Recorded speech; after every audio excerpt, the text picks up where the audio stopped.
शर्त के प्यार लुटाता, बनकर सदा सुहाई।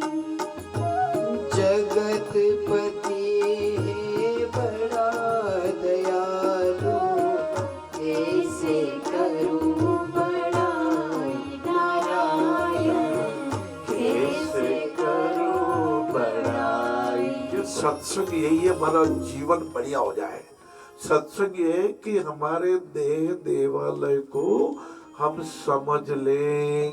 ये श्वसन तंत्र, ये पाचन तंत्र और ये श्रवण तंत्र, श्रवण का पूरा सिस्टम नहीं लिखा है, ये अंग है।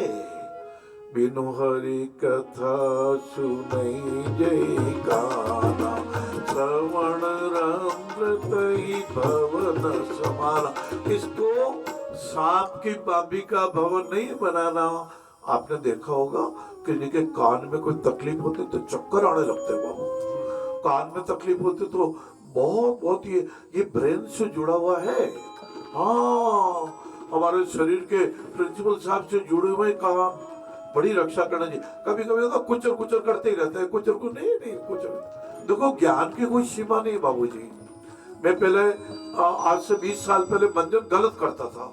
मैं क्या करता था, पेस्ट लेके ब्रुश लेके ऐसे रगड़ता था, बहुत गलत है। एक दिन एक डॉक्यूमेंट्री देखी 5 मिनट की, दंत रक्षा। और डॉक्यूमेंट का नाम था हमारे शरीर के द्वारपाल का ध्यान दे रहे। द्वारपाल कौन है? 32 दांत। उसमें कहा मंजन ऊपर से नीचे करना चाहिए, नीचे से ऊपर, ऐसे दाएं समय नहीं। हाँ, महाजनों ये न गतो सुपंथा। जो बच्चों, एक बार बोल लो, देखा दोहराना। जो बच्चों को सिखाते हैं, जो बच्चों को सिखाते हैं, उस पर स्वयं आचरण करने लगे तो संसार स्वर्ग बन जाए। और बजा ध्यान रखना, नशा मत करना, खुद नशा कर रहे। हाँ, एक बार कलकत्ता के हमारे भाई साहब को जैसे मैंने कहा, भाई साहब पान मसाला, बोले केला जो आगे मत बोलना, मैं 250 पेज की पुस्तक ले सकता हूँ पान मसाले के नुकसान पर मुझे पान मसाला छोड़ने के लिए बोलना मत। मैं तो 32 साल से खा रहा हूँ, लो साहब, पहले ही पत्ता साफ कर दिया हमारा। मैंने सोचा कमाल हो गया, 250 पेज की पुस्तक लिख सकते हैं। पान मसाला मौत मसाला है, पान मसाला जिंदगी को कैंसर युक्त बना देता है, पान मसाला गुटखा खाते तो गाल गलता है, और ये जर्दा खाते तो जीभ जलती है, फिर भी ये। तो मैंने उनको कहा, आप बाबूजी आप जब पान मसाला जीपते हो, मन मजाक में कहा जीपते हो, वो थोड़ा चेहरा तमतमाया उनका। मैंने कहा तुम बच्चों के सामने जीपते हो? नहीं, बच्चों के सामने नहीं खाता मैं, बच्चे बिगड़ जाए। मैंने कहा आप बच्चों के सामने खाना प्रारंभ कर दो ना। आप क्या विरासत दोगे? आप क्या विरासत दोगे? आपके बच्चों से छिप करके आप कैंसर पैदा कर रहे हो, उन बच्चों के सिर से पिता का साया उठा रहे हो, और आप कहते हो पान मसाला मैं छोड़ नहीं सकता। ऐसी आदत सब छोड़ सकते हैं। अरे रसरी आवत जात है, छिल पर पड़। मैं जरा कठोर बोल गया। मैं सोचता था मैं बहुत प्रेम से बोलूंगा, मैं आपको कहूंगा बहनों पान मसाला छोड़ दीजिए। मैं थोड़ा उत्तेजित हो गया, क्षमा करना। मैंने मेरे पूज्य पिताजी को खोया है बाबू।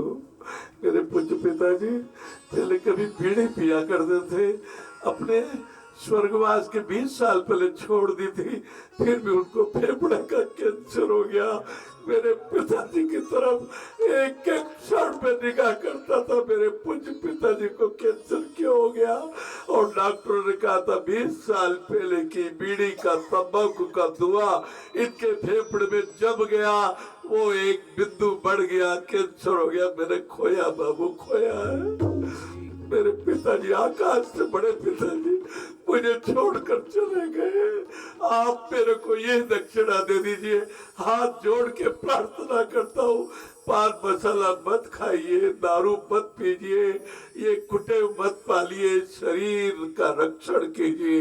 ये शरीर देह देवालय है, ये शरीर भगवान का मंदिर है, इसमें देवता विराजा करते हैं। जैसे गौ माता में 33 करोड़ देवता, वैसे हमारे अपने इस मानव की काया में, इस 3.5 हाथ की काया में, इस बंगला, जिस बंगले के पहिए नहीं होते, जिसको प्रतिष्ठा बचा नहीं सकते, उसको असमय काल कल्पित मत कीजिए।